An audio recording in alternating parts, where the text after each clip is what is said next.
درود و مهر به همه شما همراهان عزیز و دلاگاه این کانال. امیدوارم هر کجای مسیر زندگی که ایستادی روشنایی امید راهنمای قدمهات باشه و آرامشی عمیق در قلبت جریان داشته باشه. آرزو میکنم گره هایی که مدتها ذهن و دلت رو مشغول کرده به بهترین شکل گشوده بشه و رزق و برکت توی زندگیت افزون باشه و عشقهای صادقانه در اطرافت شکوفا بشه و سلامت جسم و جونت پایدار بمونه و هر آنچه که برای رشد و موفقیت و آرامش حقیقی نیاز داری در مناسب ترین زمان ممکن برات جاری و ساری باشه. باشد که روزگار برای شما سرشار از فرصتهای تازه، آگاهی عمیق و لبخندهای موندگار داشته باشه. قراره بریم سراغ یکی از غزلهای لطیف و پرمعنای خواجه شیراز. غزلی که در ظاهر از زیبایی معشوق و شیدایی عاشق سخن میگه، اما توی اون لایه‌های عمیق‌تر خودش حقیقتی بزرگ درباره عشق، فروتنی، رحمت الهی و جایگاه انسان در جهان برامون آشکار میکنه. و میدونیم که حافظ از اون دسته شاعرایی که هر بار به سراغش میری انگار دری تازه به روی من و تو باز میکنه. گاهی یک بیت که بارها خوندیم ناگهان معنای جدید پیدا میکنه و پاسخی برای یکی از پرسش‌های زندگیمون میشه. پس من سکوت میکنم چند ثانیه تا تو بتونی تمرکز کنی، تصور کنی برای اون چه که در انتظار به دست آوردنش هستی. غزل 195 حافظ میگه که غلام نرگس مست تو تاج دارانند، خراب باده لعل تو هوش یارانند. تو را صبا و مرا آب دیده شد غماز، وگرنه عاشق و معشوق رازدارانند. ز زیر زلف دوتا چون گذر کنی بنگر، که از یمین و یسارت چه سوگوارانند. گذار کن چو صبا بر بنفشه زار و ببین، که از تطاول زلفت چه بیقرارانند. نسیم ماست بهشت ای خدا شناس برو، که مستحق کرامت گناه کارانند. نه من بر آن گل عارض غزل سرایم و بس، که عندلیب تو از هر طرف هزارانند. تو دستگیر شو ای خضر پی خجسته، که من پیاده می روم و همراهان سوارانند. بیا به میکده و چهره ارغوانی کن، مرو به صومعه کانجا سیاه کارانند. خلاص حافظ از آن زلف تابدار مباد، که بستگان کمند تو رستگارانند. بریم سراغ تعبیر و تفسیر و فال این 9 بیتی از حافظ شیرازی.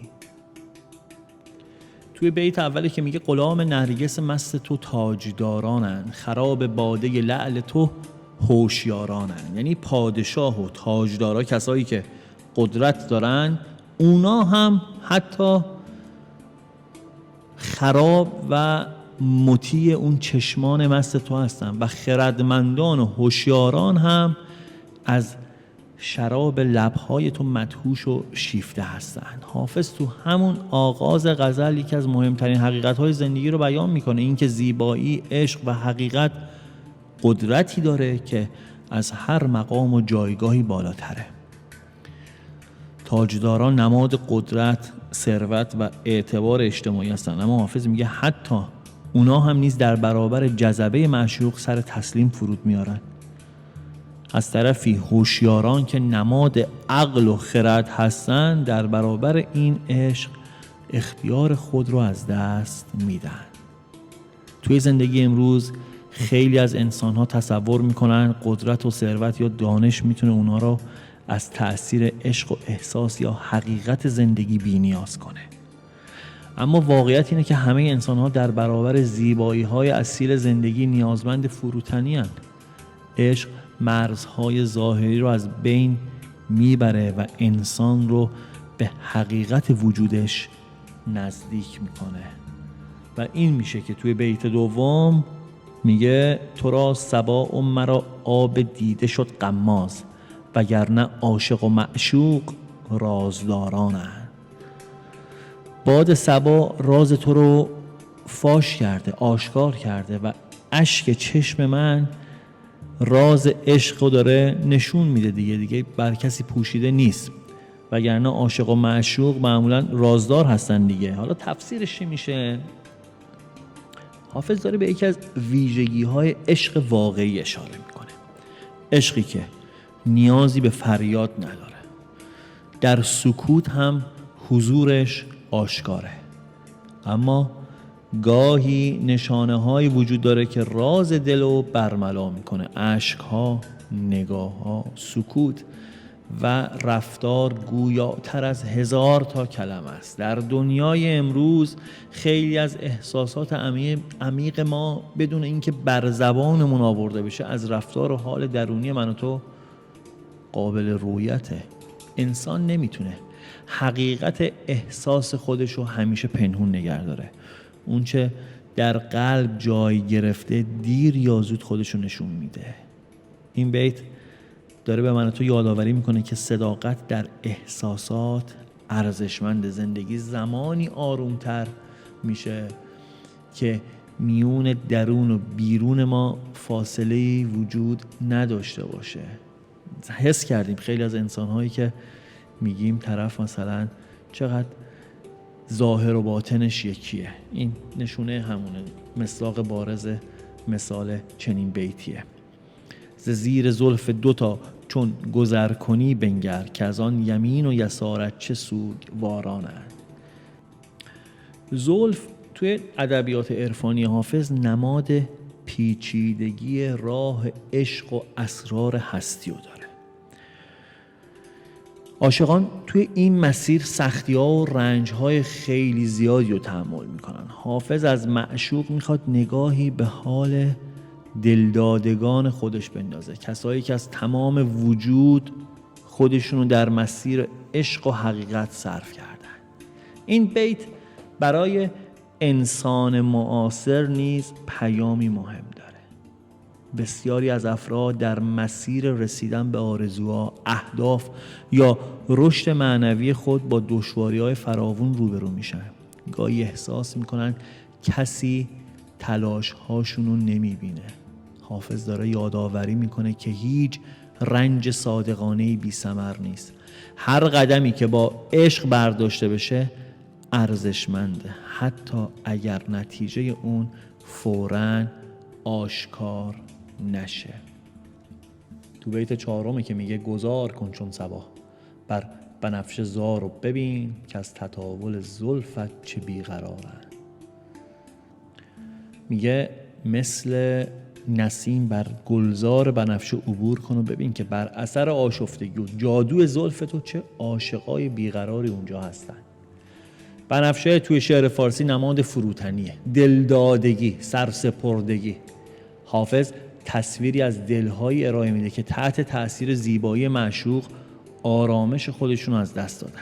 توی نگاه عرفانی انسان زمانی بیقرار میشه که به چیزی فراتر از زندگی عادی چشم دوخته.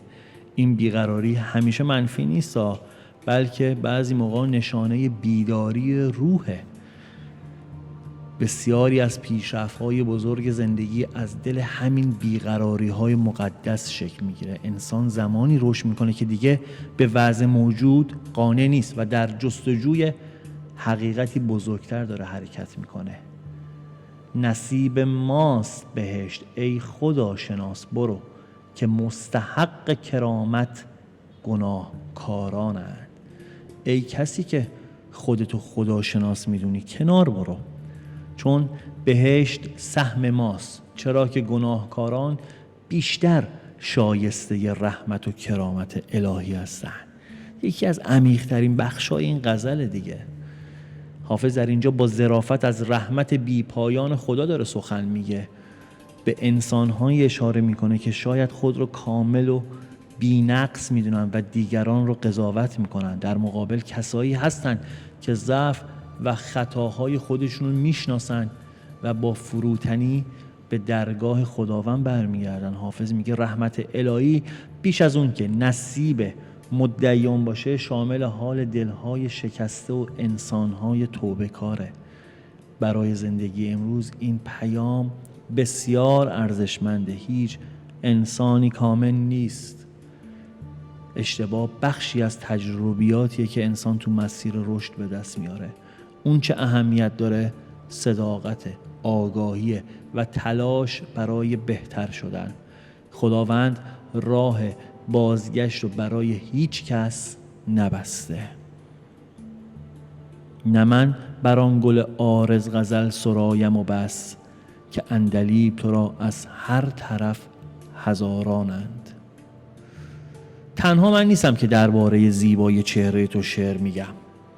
هزار بلبل دیگه در وصف تو آواز میخونن.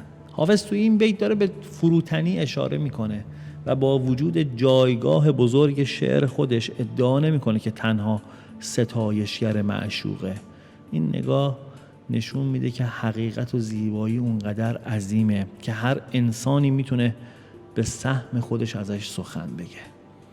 در زندگی هیچ موفقیت یا دانشی نباید موجب غرور بشه. هر یک از ما تنها بخشی از حقیقت رو میبینیم و انسانهای بسیاری در مسیرهای مختلف در حال کشف زیبایی‌ها و حکمت‌های جهان هستن. فروتنی یکی از نشانه‌های بلوغ فکری و معنویه، درسی که حافظ در پایان این غزل به زیبایی اونو بیان میکنه. نمیخوام خیلی طولانی بشه، بریم سراغ پیام کلی این غزل. پیام اصلی غزل